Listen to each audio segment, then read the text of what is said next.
Break के बाद स्वागत है आपका। बढ़ते हैं अगली खबर की और बात करौली में लगी आग की। करौली में कब पटरी पर लौटेगी जिंदगी? अब कर्फ्यू को 7 अप्रैल तक कर दिया गया है, आगे बढ़ा दिया गया है। इस तारीख को 7 अप्रैल तक कर्फ्यू रहेगा। यहाँ पर आज रात तक इंटरनेट सेवाएं भी बंद रहेंगी। जगह जगह पुलिस बल भी तैनात कर दिया गया है। मुख्य आरोपी निर्दलीय पार्षद की तलाश जारी है, लगातार उसकी तलाश की जा रही है। करौली में बाइक रैली पर पथराव, आगजनी और उपद्रव के बाद लगातार चौथे दिन कर्फ्यू जारी है और कर्फ्यू की सीमा 7 अप्रैल तक बढ़ा दी गई है। साथ ही इंटरनेट सेवा पर भी मंगलवार रात तक प्रतिबंध जारी रहेगा। वहीं आज मंगलवार सुबह रसद विभाग की गाड़ियों ने दूध सब्जी की सप्लाई की तो कई स्थानों पर सब्जी विक्रेताओं से लोग सब्जी खरीदते नजर आए। सोमवार शाम हुई शांति समिति की बैठक में लिए निर्णय के अनुसार शहर में सुबह दूध विक्रेताओं को ढील दी गई, जिसके चलते कई दिन से बाधित दूध की सप्लाई में सुधार हुआ है। इधर नगर परिषद का दस्ता भी फूटाकोट क्षेत्र पहुंचा। मुख्यमंत्री अशोक गहलोत बोल रहे हैं, सीधा लिए चलते हैं। CHC डिस्ट्रिक्ट हॉस्पिटल सब जगह उनको सुविधा मिले, ये हमारा कार्य एकदम कामयाब हो गया।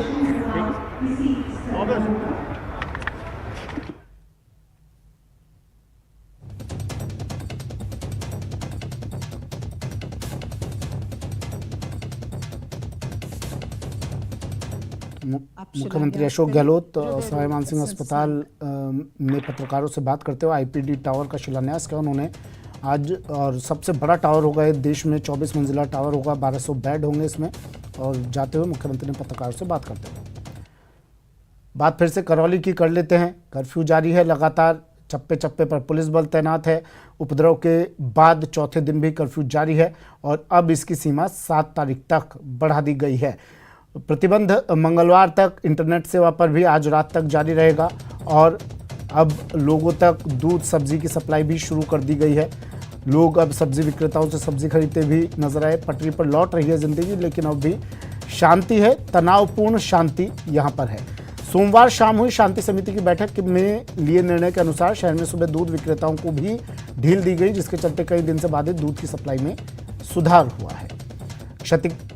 क्षतिग्रस्त भवनों का मौका नक्शा तैयार कर उन्हें भी ध्वस्त करने की तैयारी में अब प्रशासन जुटा हुआ है। धर्मेंद्र मेरे सहयोगी हमारे साथ जुड़ गए हैं। धर्मेंद्र, अपडेट क्या है? देखिए सुमित, अभी बताना चाहूंगा, अभी एसआईटी की टीम ने जो घटना स्थल था जहां से पथराव शुरू हुआ था उस जगह का मौका मुआयना किया है और वहां पे क्राइम सीन क्रिएट कर पूरी घटनाक्रम की जानकारी ली जा रही है। आसपास के लोगों से भी पूछताछ की है।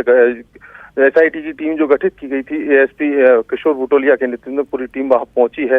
साथ ही आईपीएस मृदुल कच्छा भी वहां पहुंचे थे और आसपास के लोगों से जानकारी की। इसके साथ ही बीजेपी की टीम भी थोड़ी देर में करौली पहुंचेगी। 8 सदस्यीय दल जो रवाना हुआ है और वो यहाँ पूरे घटनाक्रम की जानकारी लेगा। इसके साथ ही जो कमेटियां गठित की गई थी उनका भी रिपोर्ट की बात, जो रिपोर्ट है वो प्राप्त होगी। तो इस तरह से इसके साथ ही जो पुलिस प्रशासन है वो लगातार घटनाक्रम पर नजर बनाए हुए है और लगातार पुलिस की गाड़ियां गश्त कर रही हैं। जगह जगह भारी संख्या में पुलिस बल तैनात है और ये कह सकते हैं कि अभी तनावपूर्ण शांति बनी हुई है। तमाम जानकारी के लिए। वहीं करौली हिंसा पर सीएम के बयान पर बीजेपी हमलावर हो गई है। पूर्व मुख्यमंत्री वसुंधरा राजे ने ट्वीट किया, लिखा, अपनी असफलता छिपाने के लिए मुख्यमंत्री अशोक गहलोत बीजेपी नेताओं पर आरोप लगाना बंद कीजिए। करौली में जो हुआ वो आपसे छिपा नहीं है। ऐसे बयान देकर आप उपद्रवियों के अपराध पर पर्दा डालने की कोशिश मत कीजिए। प्रधानमंत्री नरेंद्र मोदी जी हों, गृह मंत्री अमित शाह जी हों या फिर अध्यक्ष जेपी नड्डा जी हों, सबका एक ही ध्येय है, सबका साथ, सबका विकास, सबका विश्वास और सबका प्रयास। आप जवाब दें कि बीजेपी शासित राज्यों में ऐसी घटनाएं क्यों नहीं हो रही।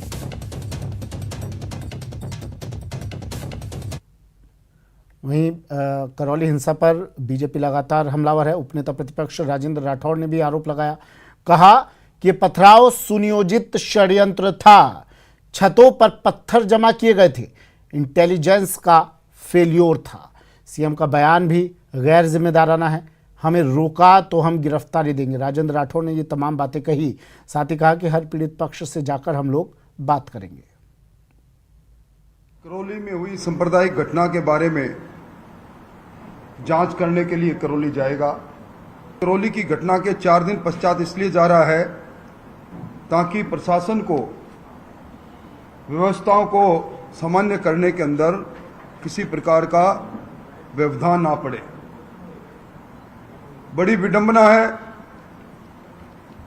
कि हिंदू नववर्ष पर पूर्व अनुमति लेकर निर्धारित मार्ग पर प्रशासन की अनुमति से जो जुलूस जा रहा था उस पर सुनियोजित तरीके से अचानक हमला होता है। संदिग्ध जिम के मकान के ऊपर से सैकड़ों मन पत्थर पूर्व में एकत्रित किए जाते हैं। जुलूस मार्ग पर अचानक छतों से, मकान की छतों से हमला होता है। पहले से लाठी, डंडे और तलवार एकत्रित रहती है और पुलिस द्वारा ड्रोन का उस जुलूस के निगरानी के लिए मार्ग पर ड्रोन का सर्वे नहीं करवाया जाता। एसपी कलेक्टर द्वारा निर्धारित मार्ग पर पहले से सर्वे नहीं होना, इंटेलिजेंस की रिपोर्ट के आधार पर इंटेलिजेंस की कोई रिपोर्ट प्राप्त नहीं होना और घटना के 45 मिनट बाद अतिरिक्त जाब्ता पहुंचना निश्चित तौर पर ये पुलिस प्रशासन के विफलता पर एक बड़ा निशान लगाते हैं। करौली हिंसा पर मदन दिलावर ने भी बयान दिया। कहा, पीएफआई ने हमला करने के संकेत दिए थे। हमलावरों में अधिकांश कांग्रेस के नेता हैं। धर्मस्थल में भी उपद्रवी हमले के लिए तैयार थे। नड्डा जी पर सीएम का बयान दुर्भाग्यपूर्ण है।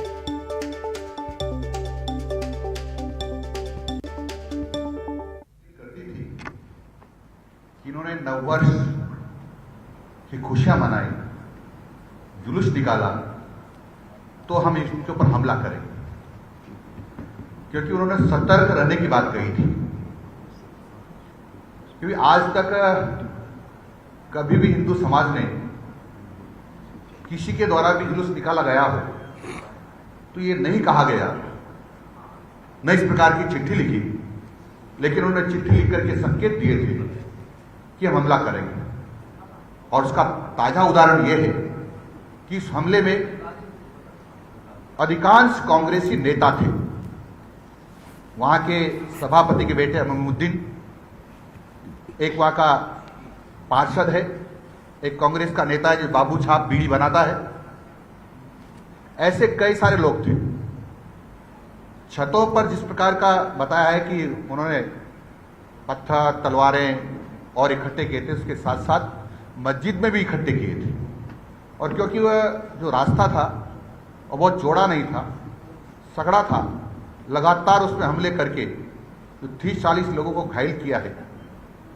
और फिर मुख्यमंत्री जी जिस प्रकार का बयान दे रहे हैं, उससे लगता है कि कोई विमंदित आदमी, एक विद्वान आदमी को सलाह दे रहा हो।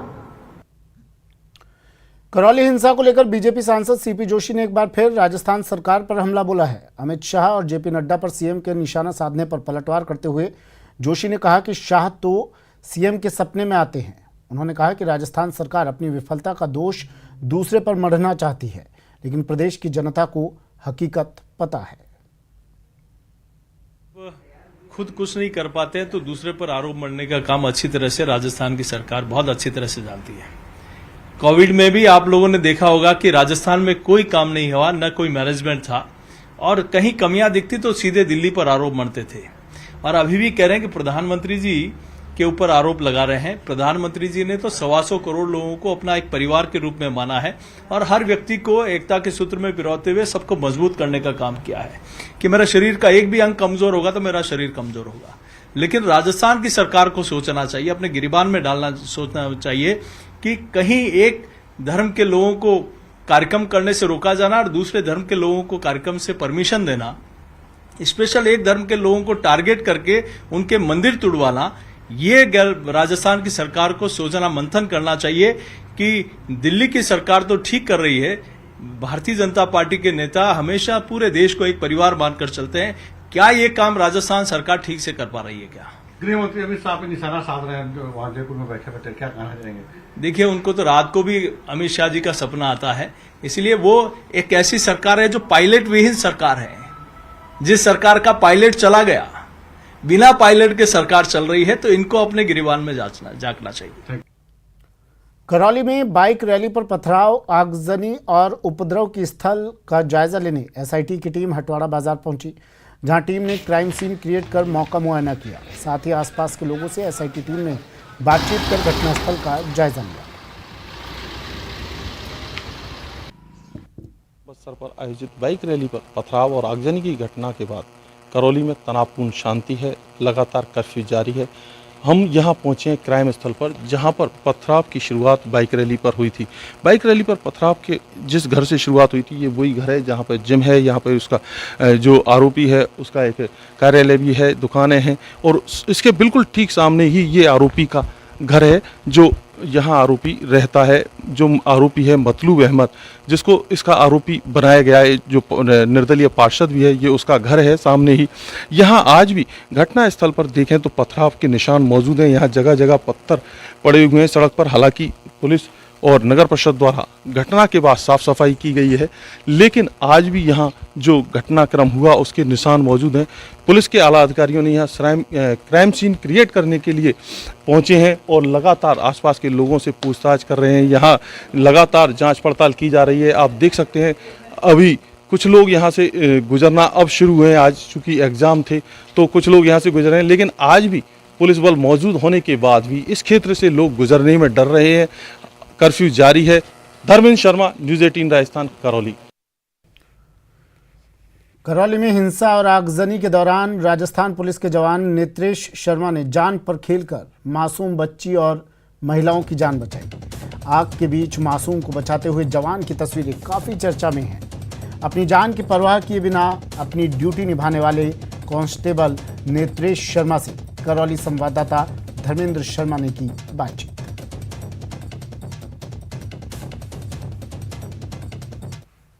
बस्तर पर आयोजित बाइक रैली पर पथराव और आगजनी उपद्रव की घटना के बीच एक पुलिसकर्मी है जिनकी एक फोटो सोशल मीडिया पर काफ़ी वायरल हो रही है। उस फोटो में वह आग से एक बच्ची और महिलाओं को बचाकर भागते नजर आ रहे हैं। हमारे साथ मौजूद हैं नेत्रेश शर्मा, उन्हीं से बात करते हैं। नेत्रेश जी, आपकी फोटो वायरल हो रही है, ऐसा क्या हुआ उन चंद मिनटों में जो आपने इस तरह से काम किया? सर, अचानक आगजनी की और पथराव की घटना हो गई थी। आगजनी की घटना के समय जहाँ पे आग लगी हुई थी वहाँ पे मैं मेरी सिग्मा ड्यूटी चल रही थी। मैं मोटरसाइकिल से आया वहाँ पे और वहाँ देखा कि 4-5 दुकानें बिल्कुल बहुत ज़बरदस्त तरीके से जल रही हैं। तो वहाँ पे खूब सारा पुलिस जाब्ता मौजूद था। सभी अपने अपने काम में लगे हुए थे। कोई आग को बुझा रहा था, कोई लोगों से वहाँ से जो मकान थे उनमें से बाहर निकलने में मदद कर रहा था, बाहर निकालकर उनको सुरक्षित जगह पर पहुँचाने की अपील कर रहा था। तभी मेरी नज़र एक घर पर पड़ी जो 2 दुकानों के बीच में, दोनों दुकानें बहुत तेज़ी से जल रही थी। आग की ज़बरदस्त लपटें उठ रही थी, धुआं उठ रहा था और उस घर के मतलब मेन दरवाजे के थोड़ा सा अंदर 2-3 महिलाएँ खड़ी थी। एक महिला की गोद में एक छोटा सा बच्चा था। महिलाएं मदद के लिए चिल्ला रही थी, कोई बचाओ, हमें भी बचाओ। और जिस महिला की गोद में बच्चा था उसने मतलब कहा कि कम से कम कोई मेरे बच्चे को तो बचा लो। तो इसी पर मैं सीधा घर के अंदर प्रवेश कर गया। मैंने महिलाओं को समझाया कि कोई दिक्कत नहीं है, हम यहाँ से सुरक्षित बाहर निकल लेंगे, घबराओ मत। मैंने उन महिला जो जिनकी गोद में बच्चा था उनसे वो बच्चा मेरी गोद में लिया। महिला ने पहले से ही उस बच्चे को एक शॉल में लपेट रखा था। मैंने मेरी गोद में लेके महिलाओं को समझाया कि हमें अब तेज़ी से इस घर से दौड़कर बाहर निकलना है। तो बच्चे को मैं अपने सीने से चिपका के और दोनों हाथों से पूरी तरह कवर करके और मैं तेज़ी से दौड़ते हुए घर से बाहर निकल आया। महिलाएं भी मेरे पीछे पीछे तेज़ गति से एकदम बाहर आ गई और हम सुरक्षित स्थान पर पहुंच गए। वहां पर मैंने बच्चे को अपनी माँ को सुपुर्द कर दिया और उन्हें रवाना कर दिया। क्या आप उस परिवार को जानते हैं? उनके परिवार में कौन कौन है? क्या आप उनकी आवाज़ सुनाई दी थी? जी, अभी अभी मुझे जानकारी मिली है कि कोई हरिओम गुप्ता जी हैं। उस छोटी सी जो बच्ची थी उसके पिताजी हैं, माइंस ऑफिस में काम करते हैं और उनका नाम हरिओम गुप्ता है। बच्ची का नाम है पीहू गुप्ता, 3 साल की है वो।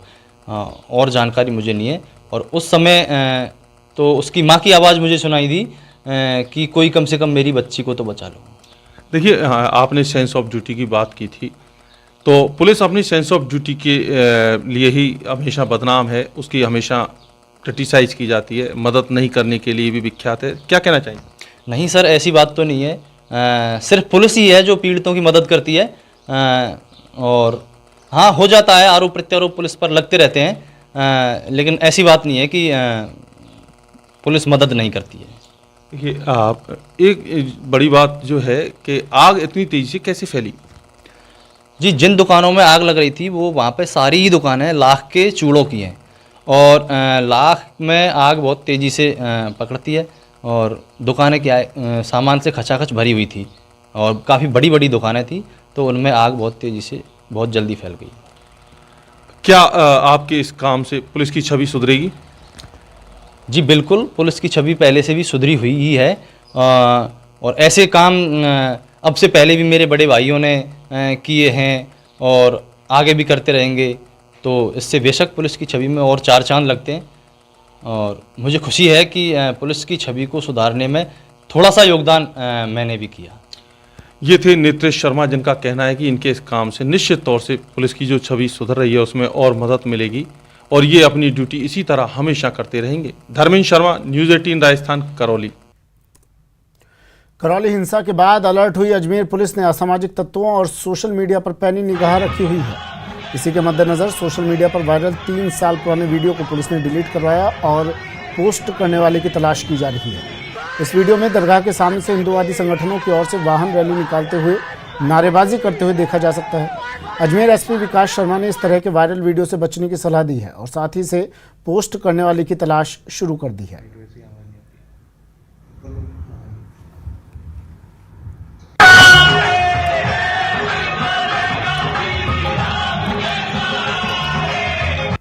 वीडियो जो है वो वायरल हो रहा था, जिसमें कि दरगाह के आगे से कुछ नारे लगाते हुए लोग निकल रहे थे, और उसको बताया जा रहा था कि ये अभी का वीडियो है जो भी भेजा गया है।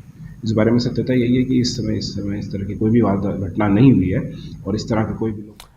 खबर जैसलमेर से। जैसलमेर में एक बड़ा हादसा हुआ है। यहाँ एक यात्री बस के करंट की चपेट में आने से 3 लोगों की मौत हो गई, जबकि 5 से ज़्यादा लोग घायल बताए जा रहे हैं।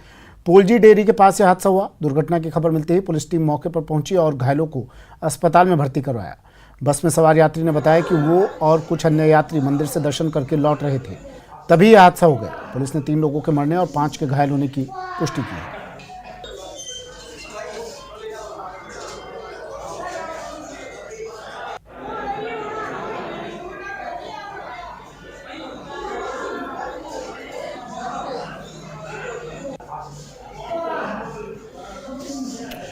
करंट की चपेट में बस आई और इसके बाद मुख्यमंत्री अशोक गहलोत ने भी ट्वीट किया और इस घटना पर दुख जताया और कहा, शोकाकुल परिजनों के प्रति मेरी गहरी संवेदना। ईश्वर उन्हें इस कठिन समय में संबल प्रदान करे। एक बस करंट की चपेट में आई, 3 लोगों की मौत हो गई।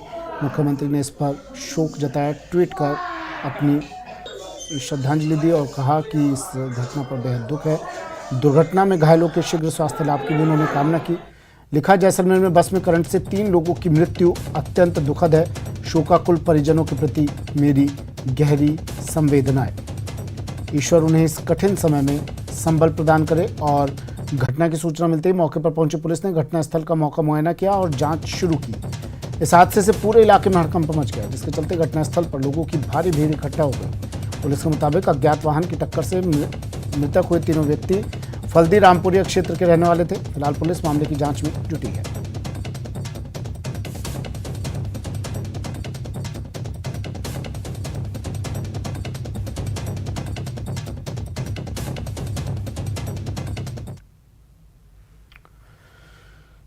खबर बाड़मेर से है, जहां चौहटन थाना क्षेत्र के इटादिया गांव में शॉर्ट सर्किट से रिहायशी झोपड़ी में आग लग गई। आग इतनी भयंकर थी कि पास में ही खड़े वाहन को भी इस आग ने अपनी चपेट में ले लिया। इतना ही नहीं, आग की चपेट में आने से 2 बकरियां भी जिंदा जल गई। वहीं आग की सूचना मिलने पर स्थानीय ग्रामीणों की मदद से आग पर काबू पाने की कोशिश की जा रही है। आग लगने से अनाज, नकदी, घरेलू सामान भी जलकर राख हो गया।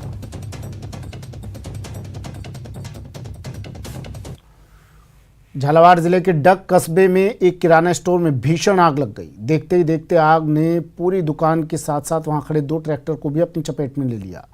आग लगने की खबर मिलते ही बड़ी संख्या में लोग मौके पर पहुंचे और आग बुझाने में लग गए। साथ ही फायर ब्रिगेड को भी सूचना दी गई। हालांकि फायर ब्रिगेड को पहुंचने में 2 घंटे लग गए। तब तक दुकान पूरी तरह जलकर राख हो चुकी थी। दुकान मालिक के मुताबिक आग लगने से दुकान में रखे 50 लाख रुपए का सामान जल गया। बताया जा रहा है कि शॉर्ट सर्किट के कारण ये भयंकर आग लगी।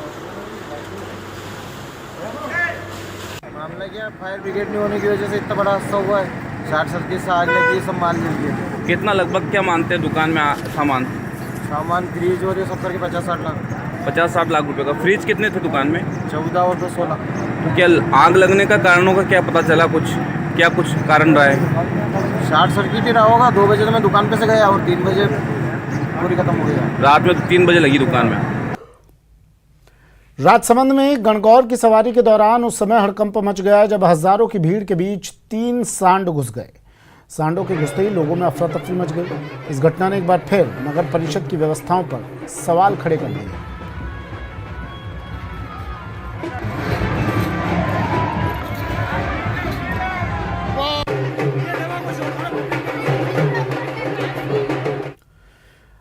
खबर अजमेर से है। अजमेर में कलयुगी बेटे ने अपने पिता की ही जान ले ली। घटना काजीपुरा की है, जहां एक व्यक्ति ने अपने माता पिता पर धारदार हथियार से हमला कर दिया। दोनों को अस्पताल ले जाया गया, जहां पिता की मौत हो गई जबकि मां की हालत गंभीर बनी हुई है। जानकारी के अनुसार सोमवार देर रात काजीपुरा निवासी दुर्गालाल तेली और उसकी पत्नी संतरा देवी अपने घर पर बैठे थे। तभी उनका पुत्र नारायण तेली रुपए की मांग करने लगा और शोर मचाना शुरू कर दिया। माता पिता ने जब रुपए नहीं दिए तो गुस्साए नारायण ने धारदार हथियार से अपने ही माता पिता पर हमला कर दिया। फिलहाल इतना ही, दीजिए इजाजत, नमस्कार।